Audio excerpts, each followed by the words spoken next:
Hello friends, welcome back to our own channel. तो इस video के अंदर हम एसबीसी एक्सपोर्ट स्टॉक के बारे में बात करने वाले, स्टॉक की एनालिसिस करने वाले, फंडामेंटल को भी देखेंगे, हम टेक्निकल को भी यहाँ पे देखेंगे, साथ में एनालिसिस करेंगे।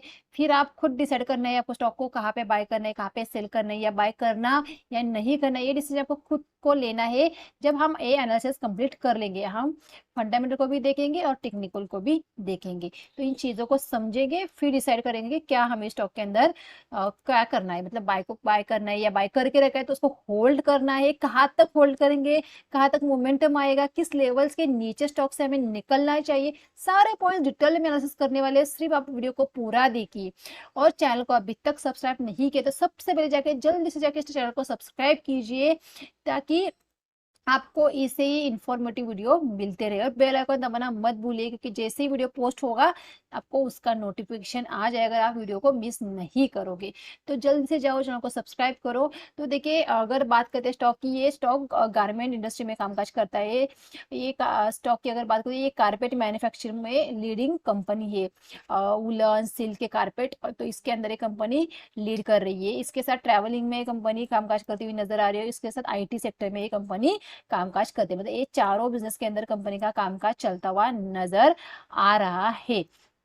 तो ये एक स्मॉल कैप स्टॉक है। ये भी देखिए, देखिए स्मॉल कैप स्टॉक के अंदर आपको वहाँ पे रिस्क आपकी हाई रहती है। तो इस चीज को मैंने सबसे पहले यहाँ पे आपको यहाँ पे बताया है। तो इसके क्लाइंट की बात करें तो ये इनके क्लाइंट है, देख सकते हैं, डिपार्टमेंट ऑफ फाइनेंशियल सर्विस, ये कंज्यूमर अफेयर, ये सारे उनके क्लाइंट्स है। अगर हम क्लाइंट्स की बात करें तो राजस्थान पंचायत राज, ये सारे इनके क्लाइंट यहाँ पे आपको देखने को मिल सकते हैं। लोकसभा, गवर्नमेंट ऑफ जम्मू कश्मीर, मतलब यहाँ पे ये इनके बड़े क्लाइंट आपको यहाँ पे नजर आ सकते हैं इस कंपनी के। तो ये कंपनी के क्लाइंट्स पता चल गए। कंपनी का कामकाज का है, डेफिनेटली कंपनी गारमेंट के अंदर एक अनजाना माना नाम है इनका। इसके साथ कंपनी लीडिंग यहाँ पे मैन्युफैक्चरिंग करती है हैंडमेड कारपेट, इसके अंदर वो लीड कर रही है। और इसके साथ कंपनी ट्रैवलिंग के अंदर भी, इंडस्ट्री के अंदर भी कंपनी कामकाज कर रही है। इसके साथ कंपनी आईटी सेक्टर के अंदर भी कामकाज करती हुई नजर आई। मतलब अगर आप मोटा मोटा एक चीज मानो तो आप इस कंपनी में अगर इन्वेस्ट कर दियो तो आपकी इन्वेस्टमेंट अपने आप में डाइवर्सिफाई हो जाएगी, क्योंकि कंपनी का बिजनेस ही डाइवर्सिफाई फिलहाल देखने को मिला है। कंपनी चार अलग अलग सेक्टर में कंपनी कामकाज करती हुई नजर है। जैसे ट्रैवलिंग में कंपनी कामकाज करती है, आईटी में कंपनी कारपेट बनाती है, हैंडमेड कारपेट गारमेंट। तो ये एक अपने आप में ही डाइवर्सिफाई हो सकता है आपका यहाँ पे इन्वेस्टमेंट। तो आइए ये कंपनी के फंडामेंटल के ऊपर भी एक बार नजर डाल ले। और स्टॉक की अगर बात करें तो प्रेजेंटली स्टॉक 24 के आसपास चलता हुआ नजर आ रहा है। आज हमें 5% के आसपास की तेजी स्टॉक के अंदर देखने को मिल रही है। अगर 1 मंथ की बात करते हैं, 1 मंथ के अंदर स्टॉक ने रिटर्न्स की, यहाँ पे माइनस में स्टॉक के 1 मंथ के रिटर्न देखने को मिला है। 1 मंथ के अंदर स्टॉक के अंदर कोई भी रिटर्न नहीं देखने को मिली। ये यहाँ पे क्यों शो हो रहा है पता है आपको? क्योंकि स्टॉक ऊपर गया फिर स्टॉक नीचे आ रहा है सपोर्ट के आसपास, तो इसीलिए ये यहाँ पे हमें माइनस में 12% देखने को मिले। अगर हम 1 ईयर की बात करें तो 1 ईयर के अंदर स्टॉक के अंदर देख सकते हैं यहाँ पे 122% के रिटर्न्स, 123% के ऑलमोस्ट रिटर्न्स यहाँ पे स्टॉक शो करता हुआ नजर आ रहे हैं। तो यहाँ पे 33 का स्टॉक ने डेफिनेटली यहाँ पे हाई लगाए है। मतलब यहाँ पे अच्छे खासे रिटर्न स्टॉक ने 1 ईयर के अंदर दिखाए हैं। जैसे कि मैंने कहा कि ये एक स्मॉल कैप स्टॉक है, तो इसकी मार्केट कैप की अगर बात करें तो 739 करोड़ की इसकी मार्केट कैप हमें यहाँ पे देखने को मिल रही है। कंपनी के फाइनेंशियल की बात करें तो देख सकते हैं, रेवेन्यू हमें हर एक ईयर में बढ़ता हुआ नजर आ रहा है। ये यहाँ पे चलता हुआ दिख रहा है, ये रनिंग यहाँ पे देखने को मिल रही है। अगर ईबिटा की बात करें तो ईबिटा भी हमें यहाँ पे बढ़ता हुआ देखने को मिल रहा है।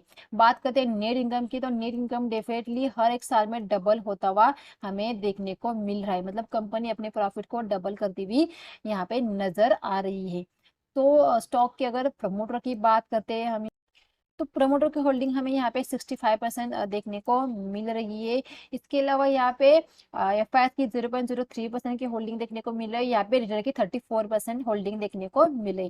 तो रिटेल की अच्छी खासी स्टॉक में होल्डिंग है। क्यों? क्योंकि स्टॉक की प्राइस कितनी है, 24 रुपीज। जैसे कि मैं हर बार कहती हूँ, जो स्टॉक 100 रुपीज के अंदर होता है उस स्टॉक में रिटेल का पार्टिसिपेट बहुत ज्यादा वहां पे हमें देखने को मिलता है। तो ये तो फंडामेंटल के ऊपर हमने एक नजर डाल ली। तो आइए एक बार चार्ट के ऊपर भी चलते हैं कि चार्ट फिलहाल किस तरह से देखने को तो ये है एसबीसी का चार्ट। यहाँ पे अगर आप चार्ट को देखिए, जैसे कि मैंने कहा ये जो गिरावट यहाँ पे आई थी, इसीलिए ये पूरा मोमेंटम यहाँ पे ऑब्जर्व हो चुका है।